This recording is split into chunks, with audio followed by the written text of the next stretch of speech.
이 시는 다윗이 그에게 주어진 아주 특별한 상황 속에서 쓴 시입니다. 그에게 주어진 상황을 한마디로 말한다면 삶과 죽음의 경계선입니다. 여기서 한 발짝만 더 나아가면, 또 조금만 더 밀려나간다면 다시는 돌이킬 수 없는 죽음의 계곡으로 곤두박질 치게 되는 것입니다. 지금 그는 이 낭떠러지에, 이 경계선에 서 있어요. 우리가 성경을 보면은 이 다윗이라는 사람은 살아가면서 그 어느 누구보다도 이 경계선에 많이 서본 사람입니다. 사울왕이 이 다윗을 군대 장관으로 세웠음에도 불구하고 그를 시기하고 질투해서 그를 죽이겠다라고 하는 그의 뜻과 의중을 아는 다음에 이 다윗이 그의 아들이지만 자기의 친구였던 요나단에게 이렇게 말했습니다. 사무엘상 20장 3절에 보면은 진실로 여호와의 살아계심과 내 생명을 두고 맹세하노니 나와 죽음 사이는 한 걸음뿐이니라. 나와 죽음 사이는 지금 딱 한 걸음이다. 내가 여기서 한 걸음만 더 나가면 난 죽는다. 죽음의 경계선에 자기가 서 있다고 하는 것을 고백하고 있습니다. 이후에 사울의 그 집요한 추격을 피해서 광야에서 10년을 도망 다니면서 다윗은 수없이 이런 죽음의 경계에 직면해야 했습니다. 그 상황을 표현한 시구가 있는데 시편 18편 4절에서 5절에 보면은 사망의 줄이 나를 얽고 불의의 창수가 나를 두렵게 하였으며 수월의 줄이 나를 두르고 사망의 올무가 내게 이르렀도다. 이렇게 그가 시적으로 표현하고 있습니다. 그런데 이 시편 39편에서 그는 또다시 이 경계선에 서 있는 것을 우리에게 보여주고 있습니다. 이 시편 39편이 정확하게 어떤 시점에서 어떤 상황 속에서 쓰여졌는지 아무도 모릅니다. 그가 사울에게 쫓겨다니는 가운데 썼을 수도 있겠고, 아니면 왕의 자리에 오르고 난 다음에 썼을 수도 있겠는데, 아마도 왕의 자리에 오르고 난 다음에 이 경험을 가지고 쓰지 않았을까 이렇게 생각이 듭니다. 그런데 이제 그를 여기 경계선으로 몰고 가는 것은 사울 왕이나 블레셋 군대가 아니라 무서운 병마였습니다. 병. 무슨 병에 걸렸는지는 소개가 되지 않지만 그 병이 전혀 호전되지 않고 도리어 더 악화가 되어가고 있는 상황이었어요. 그가 왕이었을 때 이 병에 걸렸다면 아마 어의를 불러가지고 치료를 받았을 텐데, 이 어의가 아무리 치료해도 더 이상 낫질 않고 더 악화가 돼. 아마 더 이상은 고칠 수 없습니다라는 사망 선고를 내렸을지도 모릅니다. 그는 심각한 죽음의 위협을 느끼고 있어요. 그래서 여기 13절에 보니까 주는 나를 용서하사 내가 떠나 없어지기 전에 나의 건강을 회복시키소서. 내가 떠날 수 있다고 하는 것을 말하고 있습니다. 주님이 나를, 내 생명을 취해갈지도 모른다. 그는 다시 병으로 말미암아 이 죽음의 경계선에 서게 된 것입니다. 이 경계선에 선 사람들은 어떤 생각을 갖게 될까? 여러분 궁금하지 않습니까? 혹시 우리 중에 진짜 죽을 병에 걸려가지고 사망 선고를 받았다가 치유돼가지고 회복이 된 그런 분도 있겠고, 또는 아주 큰 사고를 만나서 다 죽을 뻔했는데 극적으로 살아난 그런 경험을 한 사람도 있겠고, 근데 우리 대부분의 사람들은 그런 경험을 하지 않고 이렇게 살지만 그런 경험을 하신 분들이 간혹 있을 수 있겠죠. 죽음이라는 것을 아주 실감을 한, 체험을 한 사람들 말이에요. 러시아 유명한 문어인 도스토옙스키는 국가 반란죄로 체포가 돼서 사형 언도를 받았어요. 그리고 이제 사형을 당하게 되는데, 사형을 집행하는 과정에서 사형당하기 몇 분 전에 왕으로부터 사면을 받았습니다. 그러니까 이 도스토옙스키는 죽었다 생각하고 모든 것을 다 포기했는데 죽기 바로 전에, 몇 분 전에 그가 풀려나게 됐어요. 그래서 그는 죽음의 문턱까지 갔다가 돌아온 그것을 가지고 이 문학작품을 써서, 도스토옙스키의 문학작품에 아주 깊이가 있습니다. 그런 체험이 바탕이 됐기 때문에. 나폴레옹이라는 사람 우리가 잘 알잖아요. 나폴레옹의 그런 일화가 있습니다. 나폴레옹이 러시아군하고 전쟁을 하는데 아주 격렬하게 전쟁을 하다 보니까 이 전선이 그만 뒤엉키고 말았어요. 그래가지고 어디가 전선인 줄 모르는 가운데 그만 이 나폴레옹 군대가 포위가 돼가지고 러시아군에 쫓게 됐습니다. 그래서 나폴레옹과 부관 한두 병사만 막 도망을 가는데 어느 골목으로 들어가게 됐어요. 근데 러시아군이 그걸 알아보고 이 나폴레옹을 잡기 위해서 쫓아왔습니다. 나폴레옹이 막 다급하게 도망을 하다가 보니까 모피 상해가 있었어요. 그래서 그 모피 상해 안으로 들어갔습니다. 그리고 그 사람에게 제발 나를 좀 숨겨주시오. 내가 후히 보답을 하겠소. 이렇게 얘기했습니다. 근데 그 주인이 보니까 나폴레옹이거든요. 말만 들었던 그 황제 나폴레옹이 지금 자기 앞에 서 있는데 자기한테 생명을 구걸하는 거예요. 그래 이 주인이 모피 더미에다가 나폴레옹하고 그 군대를 숨겨줬습니다. 그리고 얼마 뒤에 러시아 군대가 왔는데 지나갔어요. 그리고는 한참 있다가 이 프랑스 군대가 자기 황제를 찾기 위해서 왔습니다. 그래 모피 더미에서 이 황제를 살려줬죠. 그러니까 나폴레옹이 너무나 고맙다 하면서 답례하겠다 막 이러는데 이 모피 상의 주인이 그랬습니다. 이런 질문을 제가 드려도 좋을지 모르겠습니다. 뭡니까? 당신같이 위대한 사람은 좀 전에 이 모피 더미 속에서 죽음의 공포를 느꼈을 텐데 그 순간에 어떤 느낌을 가졌는지 참 전 궁금합니다. 이렇게 물었다 이거예요. 그랬더니 이 나폴레옹이 화를 벌컥 내면서 이런 무례한 놈을 봤나? 감히 황제인 나에게 그따위 질문하다니 괘씸하다. 이놈을 당장에 끌고 와서 사형을 시켜라. 그랬어요. 사형 마지막 집행은 내가 명령하겠다. 그러니까 사람들이 그 군인들이 그를 끌고 왔습니다. 이 사람은 얼마나 막 당황했겠어요. 잘못했습니다. 잘못했다 막 빌면서 이제 끌려갔죠. 그래서 사형을 당할 곳으로 끌려갔습니다. 그리고 눈을 이제 헝겊으로 착 가린 채 그리고 묶였어요. 그리고 군인들이 서가지고 저쪽에서 총을 장전하는 소리가 들립니다. 갑자기 졸지에 죽게 된 이 모피 상 주인은 말이죠. 이제 조금 뒤면 자기가 죽을 것이다 라는 생각을 하니까 그리 슬플 수가 없어요. 눈물을 쫙 흘렸습니다. 지금까지 자기가 살아온 삶이 주마등 같이 막 지나가는데 자기 이렇게 억울하게 죽는다는 것이 너무나 가슴 아파. 막 눈물을 막 흘리고 있는데 발사 준비하는 소리가 들으니까 총을 착 장전하고 총대를 올리는 소리가 들립니다. 죽었구나 싶은데 조금 있다가 누가 또박또박 걸어오더니 자기 눈에 있는 수건을 벗기는 거예요.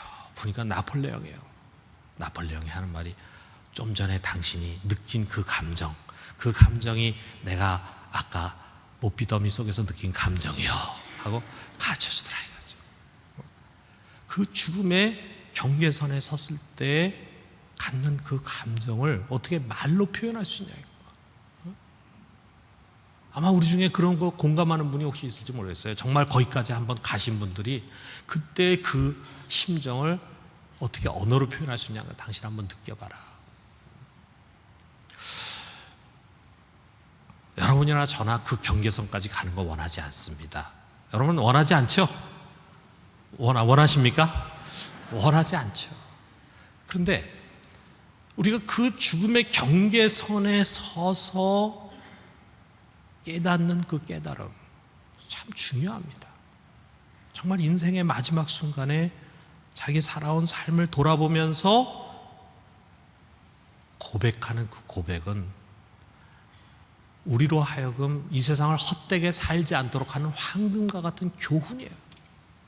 우리가 귀 기울여야 합니다. 오늘 이 시편이 바로 그런 거예요. 우리는 이 속에서 그야말로 죽음의 경계선에 서가지고 어쩌면 죽을지도 모른다는 그런 두려움에서 자기의 인생을 돌아보면서 쓴 이 시 속에 그 두 가지 중요한 교훈을 우리가 한번 생각해 봐요. 그 첫째가 뭐냐? 무엇이 헛된 것인가 하는 것을 알게 된다. 그 죽음의 경계선에 서면은 이것을 알게 됩니다. 뭐가 헛된 것인지. 다윗은 아마 때로 자기 굉장히 강하다고 생각했을 거예요. 다윗은 정말 강한 사람입니다. 여러분 한번 생각해 보세요. 다윗이 한 얘기 중에 그런 얘기가 있어요. 자기가 어릴 때 양을 지키고 있는데 그 양을 사자가 가서 물어갔어요. 그럼 보통 어린아이들이면은 무서워가지고 오줌을 질질 싸고 어디 숨을 텐데 이 다윗은 자기 양을 사자가 물어갔다 그래가지고 뛰어가가지고 그 사자를 자기가 지고 있던 지팡이로 때려가지고 눕혀가지고 그 사자의 입에서 양을 빼앗아왔다. 좀 믿기 어려운 이야기인데 다윗이 거짓말했을 리는 없고 아마 우리 생각에 다윗은 어려서부터 하나님의 능력을 입은 친구였던 것 같아요. 그러니까 뭐 능력도 능력인데 그 호기가 얼마나 대단합니까? 두려움이 없잖아요. 두려움이 없어. 그러니까 자기보다 나이가 많은 형들이 군인으로 있는 그 이스라엘 군대가 두려워가지고 벌벌 떨면서 나가지 못하는데 이 다윗이 말이에요. 그 골리앗 앞에 나가지고 물맷돌 하나 들고 나가서 싸우겠다고 하지 않았어요? 그래서 결국은 물맷돌로 그를 죽이고 그리고 칼로 그의 목을 베가지고 그래서 이스라엘의 장수가 되지 않습니까? 그 뒤에도 사울의 미움을 받아가지고 10년 동안을 이리저리 죽을 고비를 넘겨 쫓겼지만 그는 결코 굴복하지 않았어요. 온갖 산전수전을 다 겪었어요. 그럼 얼마나 대단한 사람입니까? 그는 의지도 강한 사람이고 태도 센 사람이고 능력이 있는 사람이고 인내가 있는 사람이고 리더십도 있는 사람이고 싸움도 잘하는 사람이고 진짜 너무나 완벽할 정도의 사람입니다. 그러다 보니까 어느 한때 보면은 난 대단하다. 또 자기가 점령한 영토와 자기가 세운 왕국을 바라보면서 야 대단하다 하는 생각을 뭐 한두 번 갖지 않았겠어요? 사람인데. 여러분 다윗 정도는 아니더라도 우리 역시 크건 작건 자신에 대한 자신감을 갖고 있습니다. 내가 그래도 이 정도 가게는 끌어왔다. 이 정도 업적은 남겼다. 뭐 이런 생각을 갖게 됩니다. 아마도 자수성가한 사람, 부모의 도움을 받지 않고 자기 스스로 고생해가지고 뭔가를 일궈낸 사람일수록 자기 의의가 더 강할 것입니다. 뭔가 대단한 업적을 이룬 사람, 사람들로부터 굉장히 칭송받을 만한 자리에 서 있는 사람, 능력 있는 사람일수록 자기에 대한 자부심이 강할 거예요. 그래서 우리 주위에 보면은 참 자기 과신이 큰 사람들이 많습니다. 자기를 믿음에 사랑하는 사람이 많아요. 또 어떻게 보면은 정말 그만큼 실력도 갖춰 있고 능력도 갖춰져 있어요. 그런데 여러분 우리가 이 경계선 앞에 서게 되면은 비로소 깨닫습니다. 우리가 얼마나 연약한 존재인가. 우리가 얼마나 연약한 존재인가. 건강할 땐 몰라요. 병들어 죽음을 앞두게 되면 우린 비로소 깨닫습니다. 우리의 인생이 아무것도 아니라는 거. 우리가 갖고 있는 그 힘과 능력, 재주라는 게 아무것도 아니라는 걸 알게 된다 이거예요. 여기 다윗이 그것을 깨닫고 고백합니다. 4절에서 5절 우리 같이 한번 읽어봅시다. 여호와여 나의 종말과 연한이 언제까지인지 알게 하사 내가 나의 연약함을 알게 하소서. 주께서 나의 날을 한 뼘 길이만큼 되게 하심에 나의 일생이 주 앞에는 엄 것 같사오니 사람은 그 든든히 서 있는 때에도 진실로 모두가 허사뿐이다. 내가 살아가는 그 수십 년의 인생이 하나님 앞에서는 그저 한 뼘에도 지나지 않아요. 얼마나 허무하고 초라합니까? 한순간 깜빡할 때 내 인생은 사라져버리는 거예요. 그런데도 우리가 참 자기가 얼마나 약한 존재인가를 모릅니다. 병이 들어도요 아직 뭔가 치료가 될 것 같고 아직 죽음의 경계선까지 내가 가지 않았다고 생각하면은 여전히 자신감 있고 자기 기가 살아있고 자기를 믿고 있어요. 우리가 잘 아는 것처럼 퀴블러 로스라고 하는 정신과 의사가 말이에요 500명의 말기 암 환자들 대상으로 계속 이렇게 상담을 하면서 병에 걸린 사람들, 그것도 아주 큰 병에 걸린 사람들의 일반적인 반응을 연구를 해봤어요. 그랬더니 5단계로 발전하는 것을 보게 됐어요. 그 첫 번째 단계가 뭐냐면 부정이에요. 부정. 저 사람이 죽었으면 죽었지 나는 안 죽어. 자기가 걸린 그 병 자체뿐만이 아니라 이 병이 얼마나 심각한 것인가의 자체도 받아들이려고 하지 않아. 부정합니다. 그리고 두 번째 단계는 분노하는 거예요. 왜 하필이면 나냐? 왜 내가 이 병이 걸려야 됩니까? 여기까지는 막 아직 기가 살아있어요. 그리고 난 다음에 세 번째 단계는 타협입니다. 여기저기 알아봐도 암에 걸린 것이 확실해. 그러니까 그걸 받아들여요. 그러면서 운명이나 신에게 타협을 구합니다. 헌금도 많이 하고 봉사도 많이 하고 그리고 고쳐주십시오 하고 간구하기도 하고 이때는 평소보다 더 활기차게 보일 수 있다는 거예요. 그러면서 네 번째 단계로 넘어가는데 그것은 우울이라는 우울. 타협하고 치료도 열심히 받아보지만 상태가 점점 더 나빠지면서 환자는 극도의 상실감과 무력감을 경험한다는 것입니다. 그래, 내 차례로구나. 이렇게 하면서 우울에 이렇게 빠지게 된다는 거예요. 그리고 마지막 단계는, 다섯 번째 단계는 수용이라는 거예요. 이제 무슨 소용이 있나 하면서 더 이상 분노하거나 우울해하지도 않고 차분해지면서 임종을 준비하게 된다는 것입니다. 처음에는 병에 걸렸어도 자기에 대한 과신이 있는데 점차로 시간이 지나가면서 자기의 있는 모습 그대로를 보게 되는 거예요. 받아들이게 되는 거예요. 자기가 얼마나 미약한 존재인가를 알게 되는 거예요. 여러분, 우리가 병이 들어서 약해지는 것이 아닙니다. 본래 우리는 진토와 같은 연약한 존재예요. 이렇게 건강할 때도 우리는 약한 자예요. 한번 불면은 날아갈 수밖에 없는 자예요. 한번 그 속에 생기가 빠져나가면은 죽을 수밖에 없는 자예요. 그럼에도 불구하고 그것을 알지 못하고 우리는 살고 있습니다. 시편 103편 14절에서 15절에 보면 이렇게 말하고 있어요. 이는 그가 우리의 체질을 아시며 우리가 단지 먼지뿐임을 기억하심이로다.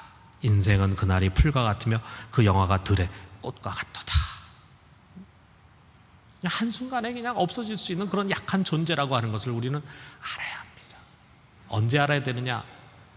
거기에 죽음의 경계선에 가서 깨달으면 너무 늦어요. 거기서 깨달은 이 다윗의 고백에, 다윗을 통해서 우리에게 주시는 하나님의 말씀에 귀를 기울이면서 지금 이렇게 건강할 때, 지금 이렇게 왕성하게 활동할 수 있을 때 우리는 그것을 고백하는 거예요. 우리는 연약한 존재입니다.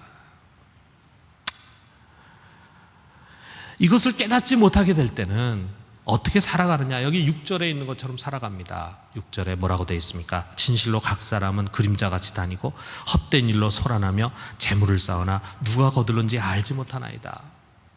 정말 무엇이 중요한가를 알지 못하다 보니까 굉장히 열심히 살아요. 열심히 뛰어다닙니다. 그런데 그 대부분의 일이 헛된 일, 헛된 일에 소란해, 헛된 일에 분노해. 그리고 재물을 부지런히 쌓습니다. 그런데 그 재물을 정말 누가 가져가냐 이거예요. 그 재물이 과연 그 사람이 그 재물을 끝까지 이고 갈 수 있느냐, 소유할 수 있느냐, 그렇지 않다 이거예요. 여러분, 우리 대부분이 마찬가지입니다. 안 믿는 사람뿐만이 아니에요. 가만히 들여다보면 우리 예수를 믿는다고 하는 사람, 신앙을 갖고 있다고 하는 사람도 별반 차이가 없는 것 같아요. 사람들에게 중요하다고 생각되는, 공감되는 것들이 있습니다. 그런데 다 그것을 꿈꾸고 그것을 바라고 그것을 목표로 하면서 달려가요. 그것 때문에 기뻐합니다. 그것 때문에 사람을 속이기도 하고 원망하기도 하고 그것 때문에 화를 내기도 하고 그것 때문에 속상해하기도 하고 그것 때문에 애간장을 태우기도 합니다. 그것이 그렇게 중요한 것이 아니다라고 하는 이야기를 종종 들어요. 그럼에도 불구하고 아무리 말해도 그것이 들리지 않습니다. 귀로는 들어도 마음으로는 오지 않아요. 왜 그렇습니까? 마음이 온통 그런 것으로 점령당했기 때문이에요. 수많은 사람들이 우선순위를 잃고 방황하며 살아갑니다. 그런데 그것이 중요하지 않다는 것을 깨닫는 것이 참 어려워요. 왜 이렇게 돈하면서 사는지 매일매일이 돈데이입니다. 나는 매일이 돈데이야. 나는 매일 돈데이. 매일 돈데이. 나는 매일 돈데이. 매일 돈데이. 무슨 말인지 아십니까, 여러분? 여러분, 우리 성경에 보면 참 이런 말들이 많잖아요. 이런 메시지들이 많잖아요. 그런데도 참 그 말이 이렇게 들어오질 않아요.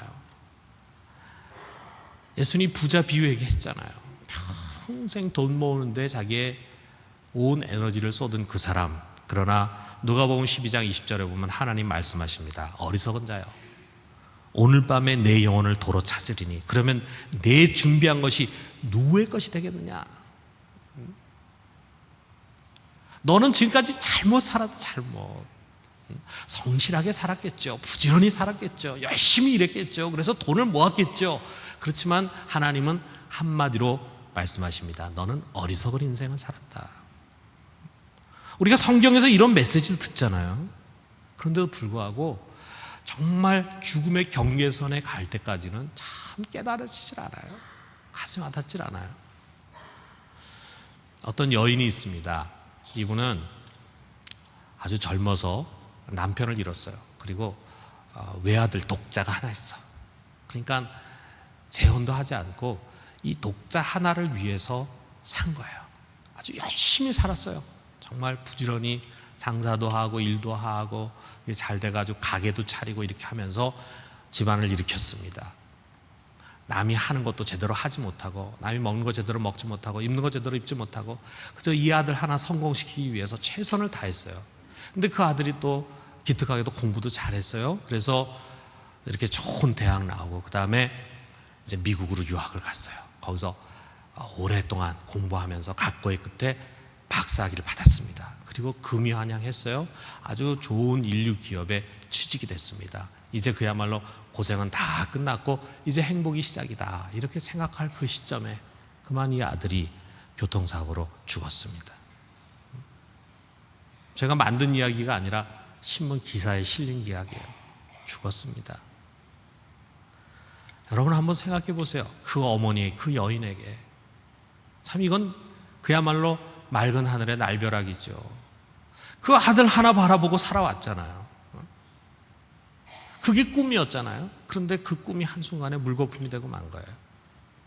사람들은 옆에서 걱정했어요. 혹시 이 여자가 자기 아들을 따라가지 않을까 걱정했어요. 그런데 다행히도 이 여인이 그것을 극복했습니다. 몇 달이 지나고 극복한 가운데 그녀의 삶에 변화가 왔어요. 무슨 변화가 왔느냐? 그녀는 이제부터 이웃을 위해서 사는 사람이 됐어요.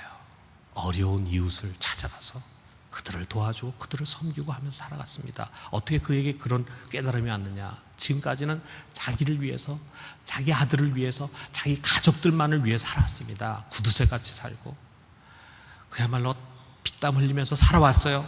자기만을 위해 살아온 것입니다. 그런데 그런 삶이 잘못됐다는 것을 비로소 깨달았어요. 자기 아들의 죽음을 통해서.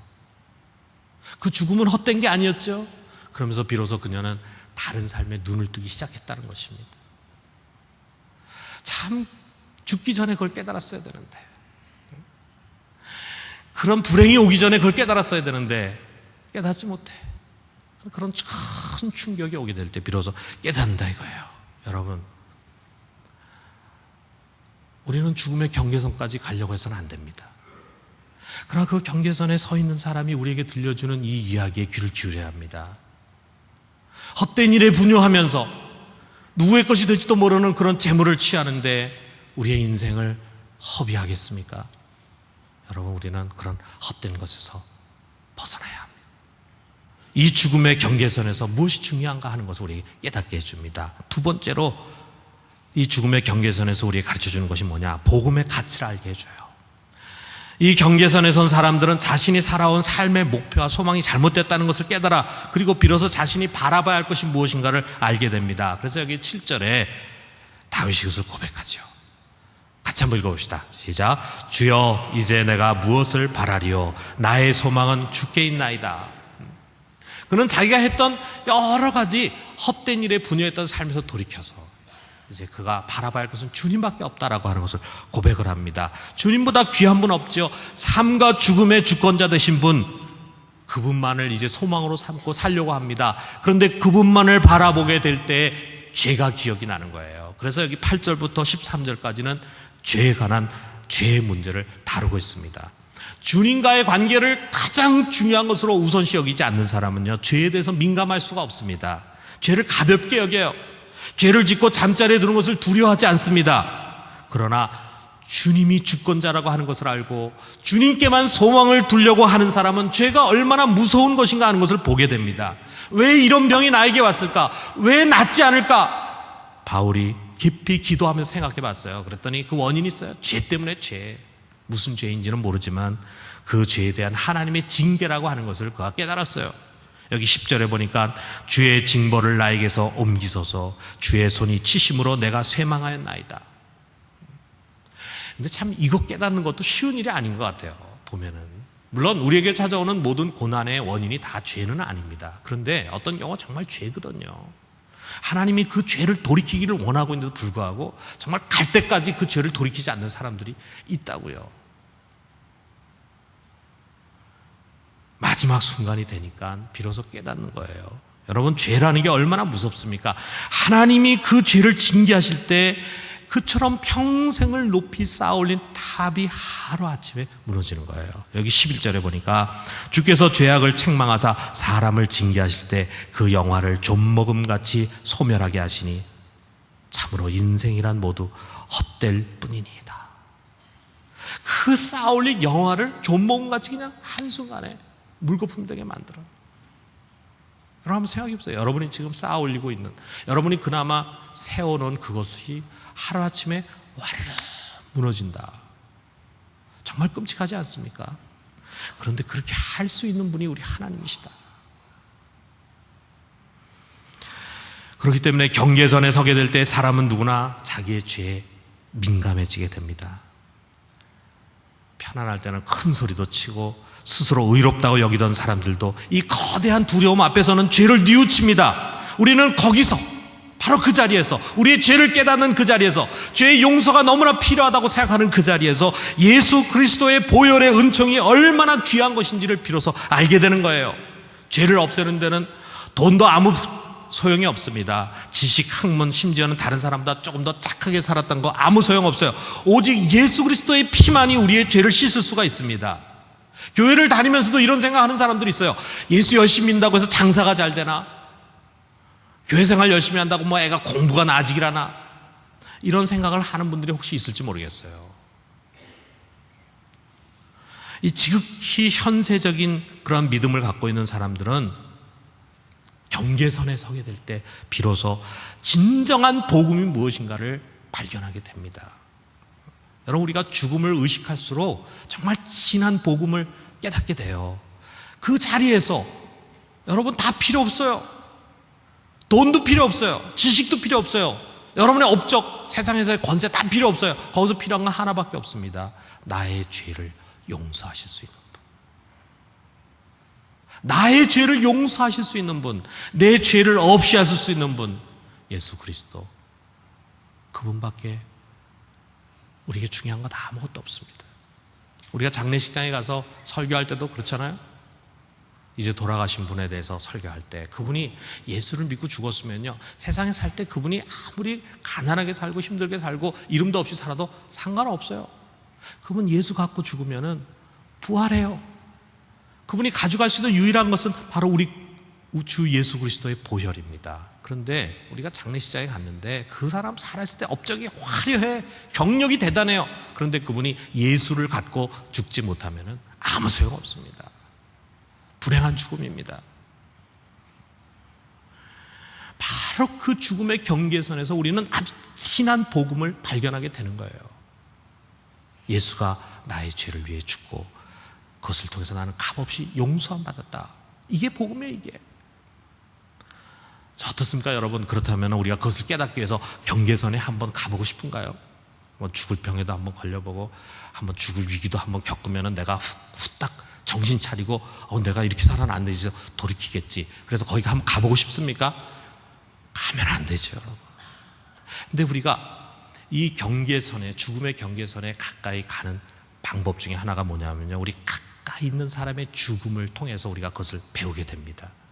그래서 여기 매튜엔이라고 하는 주석가는 이 다윗이 지금 어떤 상황 속에서 이 39편을 썼겠는가라고 할 때 자기가 병에 걸렸을 수도 있겠지만 가까운 사람의 죽음을 목도하면서 이 시를 지었다, 이렇게 해석을 합니다. 의미 있는 해석이라고 생각해요. 우리가 잘 알고 있는 종교개혁자 마틴 루터는 원래 법학을 공부하려고 했어요. 그런데 그가 22살 때 어느 날 자기 친구와 함께 길을 가는데 그날따라 비바람이 몰아치고 폭풍과 거셌습니다. 그런데 같이 가고 있는 가운데서 그 친구에게 벼락이 떨어졌어요. 그 친구가 즉석에서 죽었습니다. 그 죽는 모습 보면서 그는 얼마나 두려움에 떨었는지 몰라요. 그러면서 그는 에어프루트에 있는 수도원으로 들어갔습니다. 신부가 되기로 했습니다. 그곳에서의 충격이 그의 삶의 방향을 바꿔놨다 이거예요. 그러므로 하나님 우리에게 지혜의 길을 주십니다. 전도서 7장 2절에서 4절 여러분 잘 들어보세요. 초상집에 가는 것이 잔치집에 가는 것보다 나으니 모든 사람의 끝이 이와 같이 됨이라. 산자는 이것을 그의 마음에 둘지어다. 지혜자의 마음은 초상집에 있을 때 우매한 자의 마음은 혼인집에 있느니라. 우리가 잔치집에 가면은 막 사람들이 흥겹고 이게 인생인 것처럼 생각을 해요. 나도 좀 이렇게 살았으면 좋겠다. 나도 좀 이렇게 잔치를 벌이면서 부유하게 살았으면 좋겠다. 부럽다 하는 생각을 가지고 돌아올 수 있습니다. 그런데 우리가 초상집에 가면은 그게 아니죠. 내가 반드시 가게 될 내 인생의 끝을 거기서 보는 거예요. 오히려 삶의 지혜를 거기서 얻는 거예요. 그러므로 우리는 결혼식장보다 장례식장에 자주 가야 합니다. 여러분, 교우 중에 누가 돌아가셨다 또는 가족이 돌아가셨다 연락이 오면은 만사 제껴놓고 장례식장으로 오세요. 거기서 올 때 여러분이 그에게 위로를 주면서 동시에 여러분의 인생에 귀한 교훈을 얻게 됩니다. 그곳에서 장례 예배를 드리는 그곳에서 주님께서 바로 우리의 종말과 연한이 어떠하다는 것을 보여주십니다. 우리를 깨워주십니다. 너 그렇게 살아서는 안 된다. 너도 언젠가는 이 자리에 서게 될 것이다. 가르쳐 주십니다. 고인의 죽음을 통해서 우리는 삶과 죽음의 경계선에 함께 서보는 것입니다. 어떤 순장이 순장 보고서에 이렇게 썼어요. 순원들을 바라보면서 좀 답답한 마음이 생겼던 것 같아요. 그러면서 이렇게 썼습니다. 순원들이 자녀 문제, 경제 문제로 고민하는 마음의 10%만 좀 주님에게 돌렸으면 좋겠습니다. 목사님 이걸 위해 기도해 주십시오. 기도 좀 이렇게 썼어요. 온통 교인들이 그냥 이 생각으로 꽉 차 있는 거라. 경제 문제, 자연 문제 막 이걸로 꽉 차 있는 거라. 막 순장에게 안타까웠던 것 같아요. 다소 과장된 표현일지 모르지만 저는 이 글을 읽으면서 정말 아찔했습니다. 도대체 우리 믿음이 어디에 있는 것인가? 교회에 오면 믿음 있는 것 같은데 삶의 자리로 가면은 도대체 우리 믿음의 주소가 어디에 있는가? 돈 때문에 기쁘고 돈 때문에 슬프고 자녀 때문에 기쁘고 자녀 때문에 슬프고 언제까지 우리가 이렇게 질질 끌려가며 살 것인가요? 예수는 어디에 갔습니까? 그의 십자가는 아무런 기쁜 소식이 되지 못하고 있습니까? 예수 믿는 기쁨, 예수 안에서의 평화를 누리지 못한 채 그저 현실의 문제에 꼼짝없이 매여서 살아가고 있는 것은 아닙니까? 여전히 헛된 일에 분여하면서 누구 손에 갈지 모를 재물을 쌓으려고 피땀을 흘리고 있는 것은 아닙니까? 여러분 한번 여러분의 지금의 주소가 어디에 있는지를 한번 돌아보세요. 이 경계선에 서 있는 사람의 메시지를 가지고 한번 우리의 삶을 돌아봅시다. 여러분 아닙니다. 우리는 부활의 소망을 갖고 보이지 않는 영원한 것을 바라며 살도록 부르심을 받은 사람들입니다. 이 모든 것은 그저 일시적인 것에 불과합니다. 재물에 대한 집착, 자식에 대한 집착에서 벗어나서 이 모든 것을 주님의 손에 맡겨요. 여러분 주님이 너 혼자 고생해라, 네가 알아서 해라 이렇게 하시는 것이 아닙니다. 주님이 우리를 돌보아 주신다고 약속했어요. 주께서 돌보아 주십니다. 여러분 이거 믿으십니까? 주님이 우리를 돌봐 주십니다. 우리가 목자 되신 주님의 손에 그것을 맡기고 우리가 거기에 무관심하고 무심하라는 말이 아니라 염려와 근심을 내려놓고 평안 가운데 주님 앞에 나가서 이 문제를 주님께 맡기는 거예요. 이게 믿음입니다. 욕심을 버려야 됩니다. 여러분 많은 경우에 우리가 염려하고 근심하는 이유 중에 하나가 뭐냐면 정말 없어서 그럴 수도 있겠지만 가지고 있음에도 불구하고 우리 욕심이 너무 커. 우리 목표치가 너무 커요. 우리가 바라는 게 너무 높아요. 그러다 보니까 예수를 믿음에도 불구하고 끊임없이 부족하다고 생각하고 불평하고 원망하고 염려하고 근심에 빠져서 무기력하게 살아가는 것입니다. 여러분 우리가 욕심을 좀 내려놓고 주어진 것에 만족하면서 감사하면서 사는 것이 필요합니다. 어차피 이 모든 거 다 지나가는 겁니다. 지금 내가 갖고 있는 재물 언제 남의 손에 넘어갈지 몰라요. 그냥 잠시 맡은 것에 불과합니다. 우리가 이런 생각을 가지고 살아가야 합니다. 그리고 우리가 바라고 소망해야 할 것은 오직 하나, 우리 주님밖에 없습니다. 주여 이제 내가 무엇을 바라리요? 나의 소망은 주께 있나이다. 주께 있나이다. 사랑하는 성도 여러분, 오직 예수만을 의지하고 그를 소망으로 삼아 살아가는 우리 모두가 되기를 주님의 이름으로 축원합니다.